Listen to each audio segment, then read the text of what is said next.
We're dealing with 80,000 chemicals. I think something like 1,000 new chemicals are introduced into the U.S. market every year, and the liver's just working overtime. Welcome to the Wise Traditions Podcast, sponsored by the Weston A. Price Foundation for Wise Traditions in Food, Farming, and the Healing Arts. We are your source for scientific knowledge and traditional wisdom to help you achieve optimal health.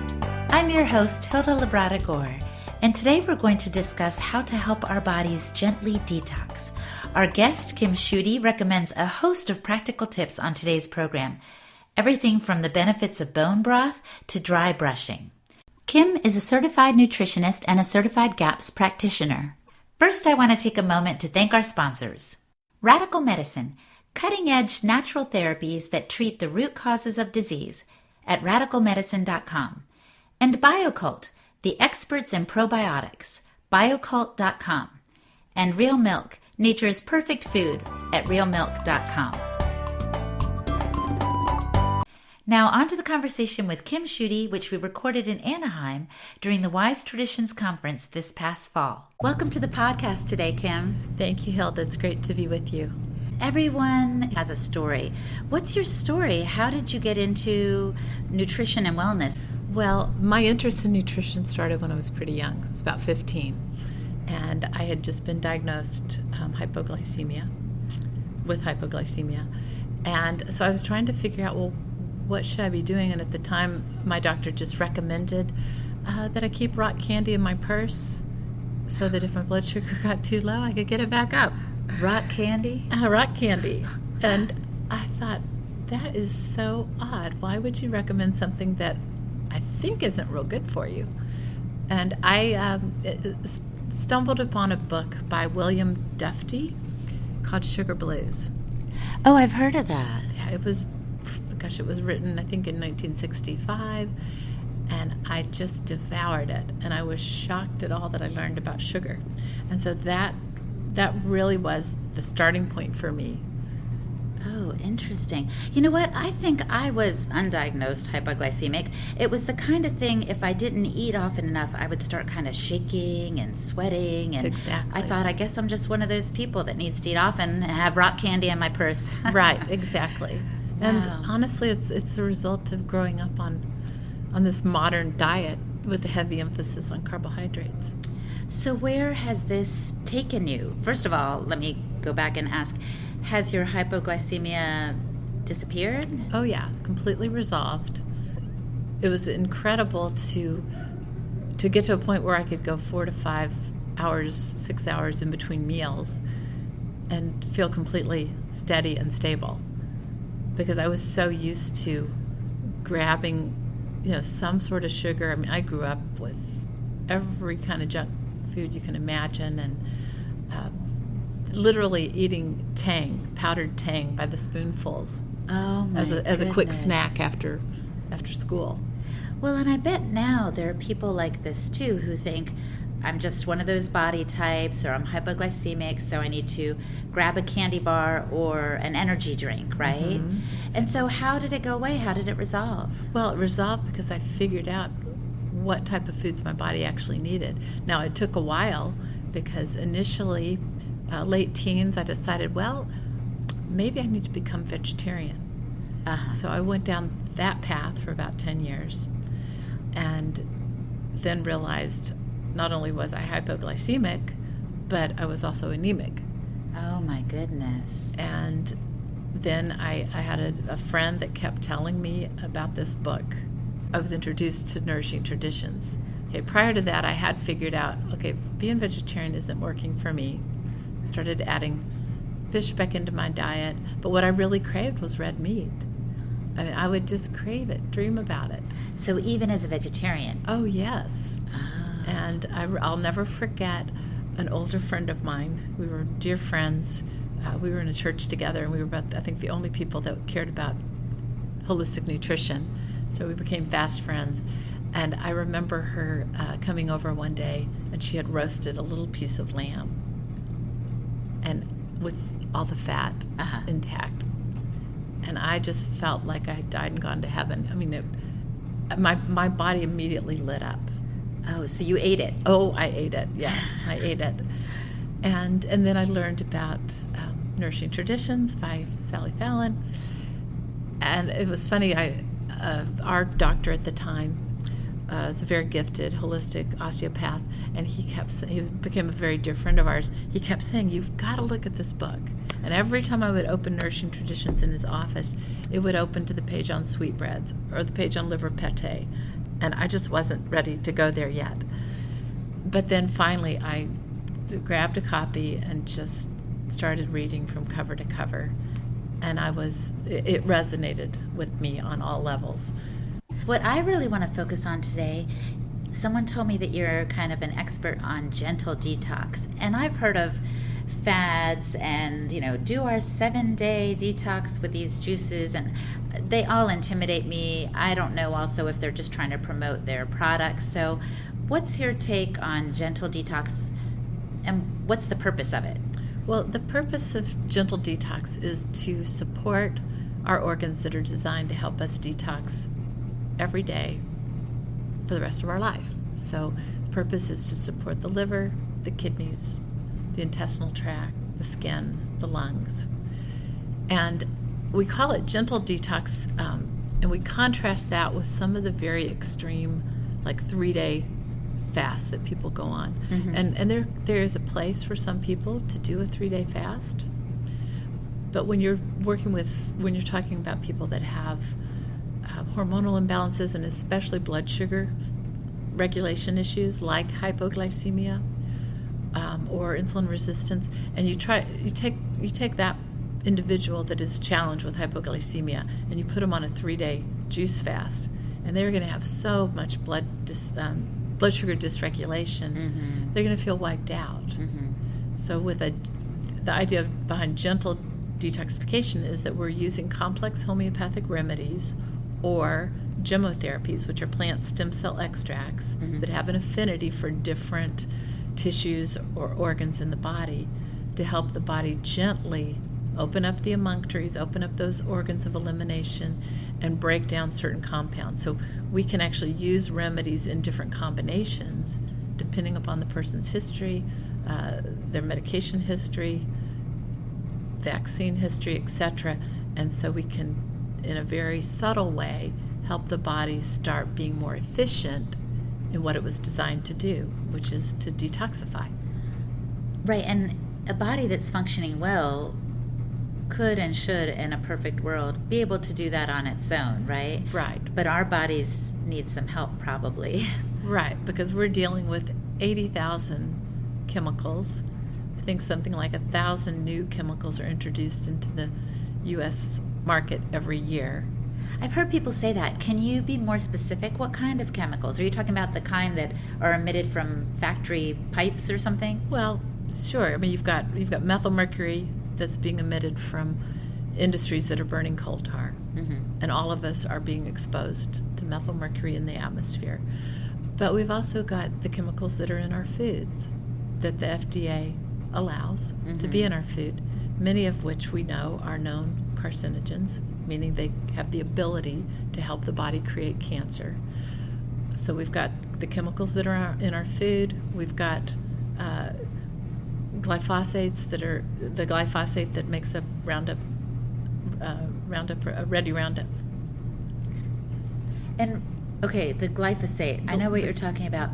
Is that in products besides food, or is it just food? It's just food. It's in the genetically modified food. It's an herbicide. It's used in the number one herbicide that's in use in the United States. And aren't there also chemicals that are unpronounceable and foreign to our bodies, even in like makeup and lotions? Oh, absolutely. The cosmetic industry, personal care industry, uses such a huge array of estrogen mimicking chemicals, xenobiotics, which are extremely toxic. They get lathered on our skin or even on our scalp, and they work their way into the bloodstream, which eventually, the blood is detoxified. Every molecule of blood in your body passes through the liver for detoxification every minute. So our liver and organs may be overwhelmed. They may be very overwhelmed. And in many cases we see that. I mean, oftentimes you can just see by looking at a person, looking at their skin, looking at the different markings, the liver spots, what we call aging spots. Those are often indications of a liver that's overwhelmed. Same thing with hormonal imbalances. Women that have PMS challenges, heavy bleeding, that's a result of the liver not basically clearing the xenobiotics and the excess estrogen that's not only being made by our bodies, but is coming from exogenous sources through our skin care, through our food, and the liver's just working overtime. Our liver is saying, help me, help me. It's a sign. The body always gives us signs if we understand how to read the body. So my question to you is, if I can't come into your center and get everything evaluated, get the kind of personal health history to you, are there some things that I can do to gently help my body to detox? Oh, absolutely. Number one, get on a Nourishing Traditions diet. That's our first step with all of our clients, whether they're in our office or we're working long distance. We're always encouraging them, take a copy of Nourishing Traditions and just start with these foods. Mm-hmm. Go to the back of the book and look at some of the recipes for the different tonics. The liver tonic, there's the Pottinger's cocktail, there's a liver tonic, there's beet kvass. One of the easiest steps that someone new to this way of eating can take is just start making beet kvass and enjoy 2 to 3 ounces of beet kvass every morning. Oh, and that helps detox? Absolutely. The betaine that's inherent in the beets actually helps support liver function, helps the liver in its process of methylation.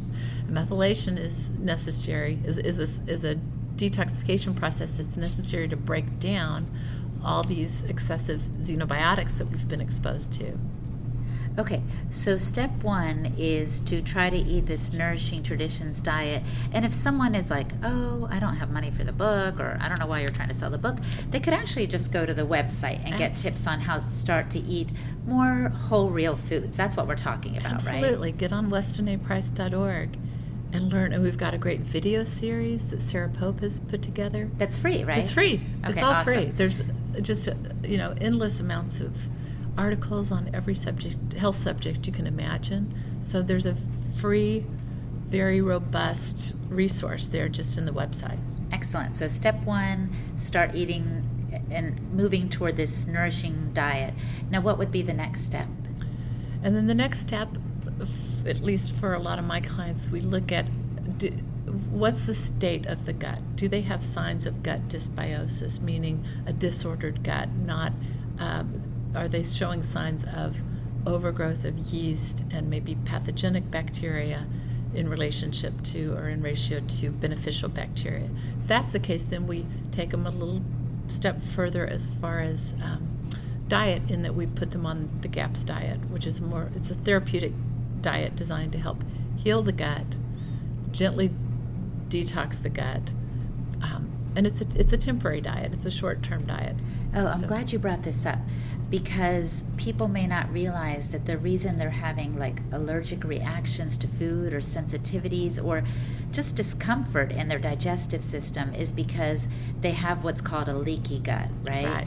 And so Natasha Campbell McBride wrote this book, Gut and Psychology Syndrome, to help people patch up the holes in their gut so that they can function digestively properly and experience better overall health. Right. Okay. Yeah, and that's a great book, and she's got tips for certain therapies that you can do at home, just like what we have on our website. Very simple therapies: jumping rope, rebounding, dry brushing with just a simple natural bristle brush, gentle strokes that you do over the whole body.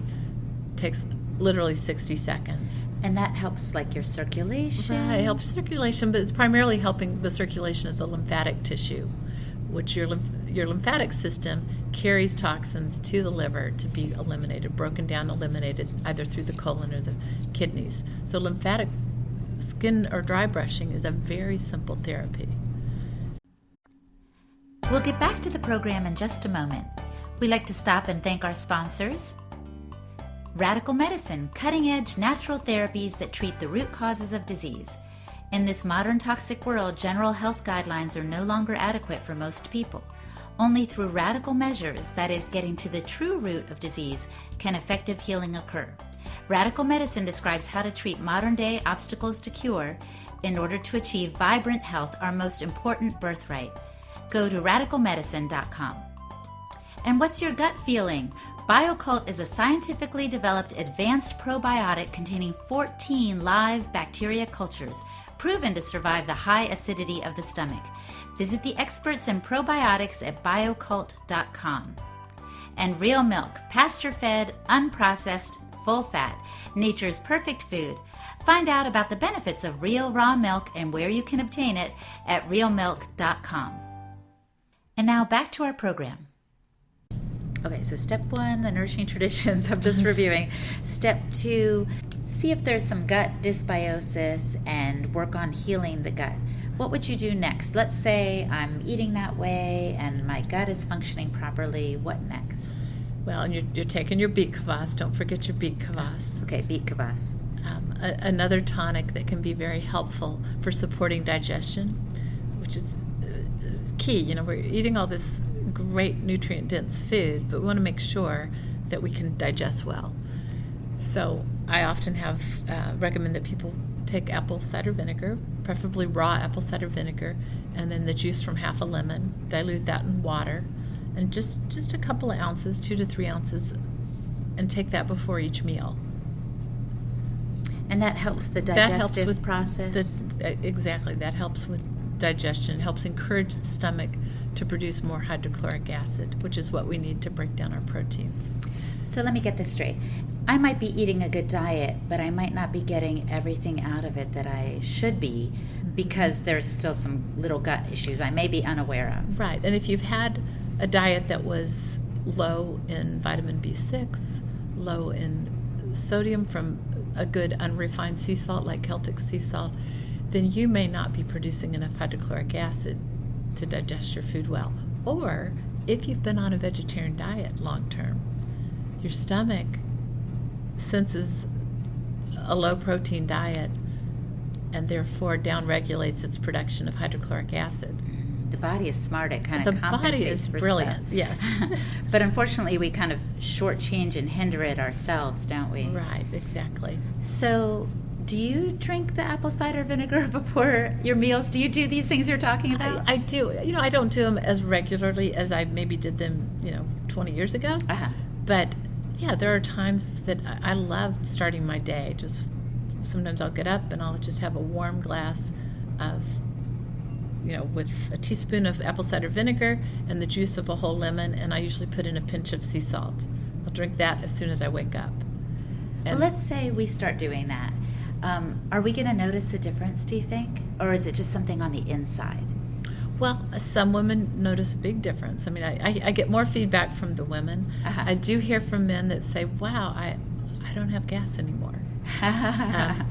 Women tend to notice maybe their bowel movements become more regular, especially women who are estrogen dominant.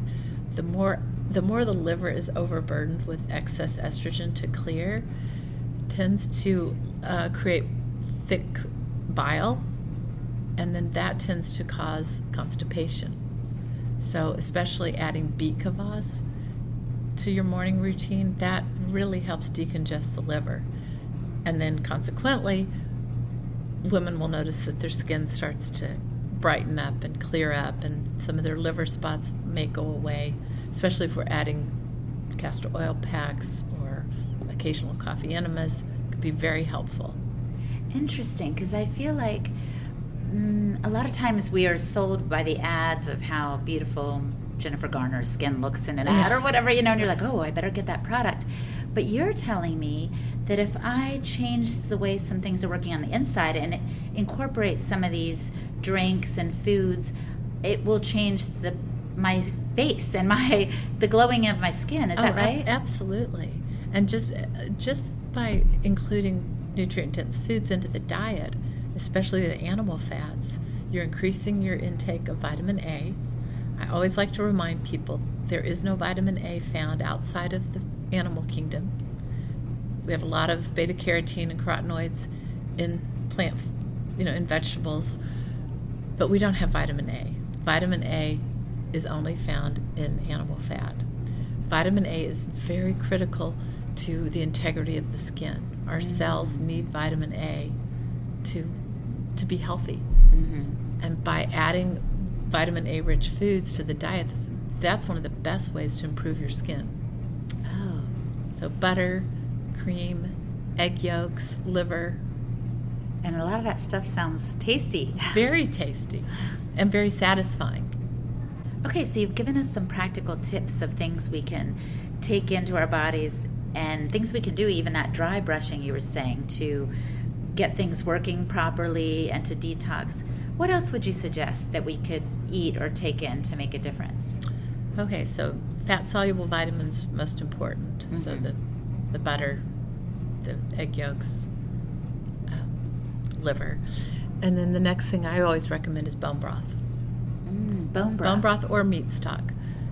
The bone broth is full of amino acids, rich in minerals, and again, very, very reparative for the skin. I have one friend who really upped her game with the bone broth. She was motivated because she thought, well, if I can increase my intake of certain amino acids, maybe I can get rid of my crow's feet.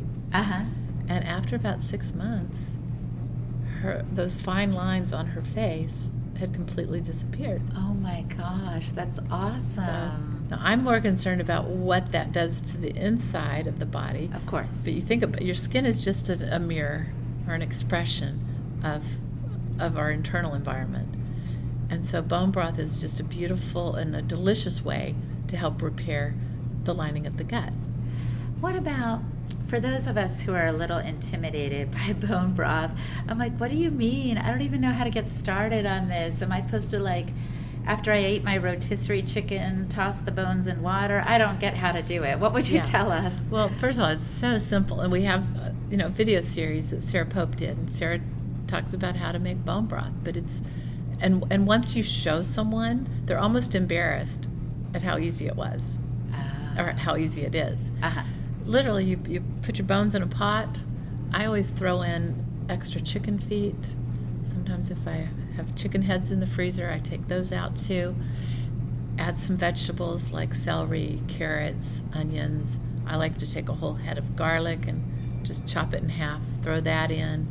Then you add your water, add a little bit of apple cider vinegar, and you allow it to sit for about half an hour if you're using chicken bones. And the apple cider vinegar helps encourage minerals to be released from the bones during the cooking process and prior.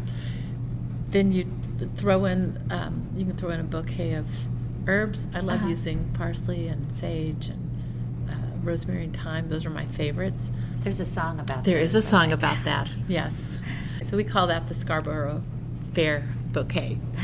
So we throw that in, and then you bring it to a simmer. I tell people, do not leave your kitchen until you actually bring it up to a boil. Okay. Because you don't want to get distracted and have it go into a rolling boil, because then you're going to lose some of the gelatin formation. So bring it to a boil and then quickly take it down to a very low simmer where you just see a bubble here or there, with the lid on, of course. And then you just allow it to gently cook for about 18 to 24 hours. Another option would be to do it in a crock pot. If you're going to do it in the crock pot, I would put it on the low setting and let it cook for maybe a day and a half. And what are you saying the broth is good for again? Because it sounds like a lot of work. Oh, it's like, what is the broth not good for? The broth is great for healing and repairing connective tissue. It's great for healing the lining of the gut, the lining of the respiratory tract, the blood-brain barrier. It's wonderful for our joints, for our skin. For the joints. Yeah, it's amazing. It makes sense because they're bones. There's this connection between what we eat and what it fixes on the inside, right? Exactly. Because we're going to take in, there was a myth going around for years that bone broth was really high in calcium.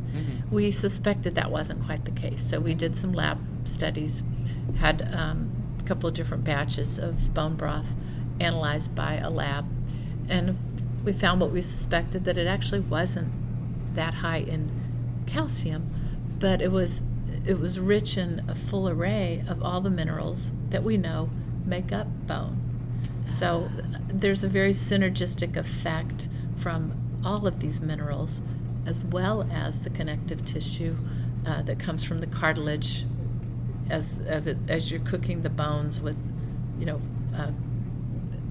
feet in, for instance, in the heads, the feet and the heads included in the broth.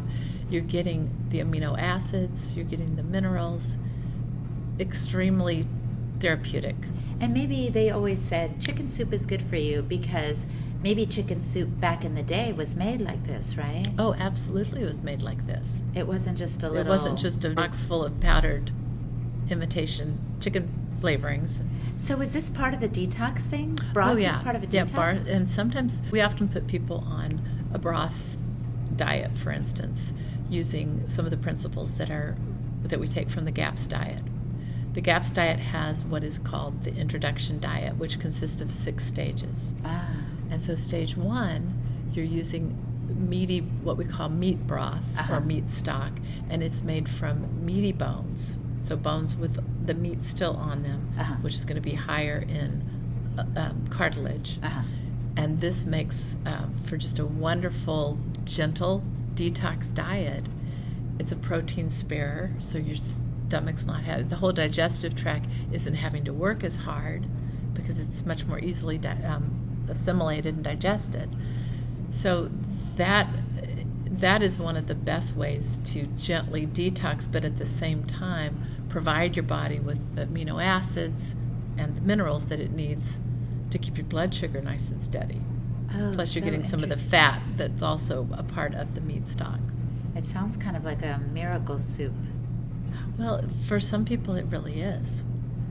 So in your work, you've seen some people improve with this broth as part of a gentle detox program. Oh, absolutely. Tell us a story. We almost always see the skin improve. I had one client that came initially because she was concerned of hyperpigmentation that she had all around the jawline, up going onto her forehead. The way I would look at that is, well, we'll probably have some adrenal insufficiency. It's very common. That's why a lot of women during pregnancy will develop this hyperpigmentation known as a pregnancy mass. Yes, I've heard of that. Yeah. Okay. So that's often because you've gone into pregnancy with the adrenals weak. So put this person on a diet high in animal fats, easy to digest bone broth or meat stock, which actually increases the stomach's ability to perform the task of breaking down protein. And at the same time, she's incorporating castor oil packs, she's doing dry brush, she's doing a lot of these gentle home therapies that can be done. She's drinking beet kvass every morning. And after probably about 6 months, we can see that the hyperpigmentation is almost gone. Wow, and people don't come to you because they're like always concerned about skin issues. They're concerned about health issues. They're concerned about health issues. But that's a side Benny. That's a side Benny. So it sounds like we're going to get all kinds of benefits if we help relieve our body's toxic overload. Yes. And this gentle detox, some of these suggestions of moving toward real foods, working on the balance of bacteria in our gut, and incorporating some of these, the beet kvass, the apple cider vinegar, and broth may help to move us in the right direction. Oh, absolutely. And without sufficient and abundant vitamin A, your liver can't detoxify as it's designed to do. So the fat-soluble vitamins, not just vitamin A, but D, K, K2, very important to the overall process of detoxification by all the organs that are involved. But just to be clear, I shouldn't just go to a drugstore and buy these vitamins, right? No. You're talking about getting them from your food. Mm-hmm. Well, is there anything in closing, Kim, that you'd like to communicate to the listeners about nourishing food or detoxing? Well, the most important thing that I want my clients to always leave with is being empowered by educating themselves so that they can then make the right choices so that they can then become involved in the process of supporting food freedom in our country and other countries, supporting small farmers. We're huge proponents of, get behind your small farmers. Support organizations like the Farm to Consumer Legal Defense Fund to protect their rights. And teach this to those that you love. I think every kitchen should have a copy of Nourishing Traditions. I think every student should have read Nutrition and Physical Degeneration by Dr. Weston A. Price. I think it should be mandatory before anybody's even allowed into medical school. But we have to educate ourselves, and we have to educate those that we love. And we have to start allowing ourselves to take the time to provide 3 meals a day for ourselves and our family. We've bought into the myth that we should be able to do it all, and that we should cram into a 24-hour period what really should be done in 3 to 5 days. So it's very important that we don't neglect the fact that we should make time to provide real food for ourselves. And that investment in time is going to pay off in spades. So thank you so much, Kim, for spending time with us today. Oh, it was great to be with you, Hilda.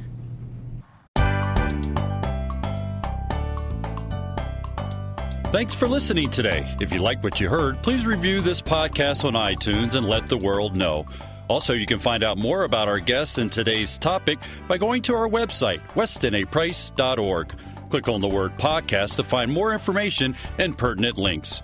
If you're interested in finding out more about healthy living in general, look for a Weston A. Price chapter near you. Again, go to our website, westinaprice.org, and click on the sidebar, find a local chapter. You'll find a group of like-minded people in your area that can help you on your journey to optimal health. Again, thanks for listening. Wise Traditions is brought to you by the Weston A. Price Foundation for wise traditions in food, farming, and the healing arts.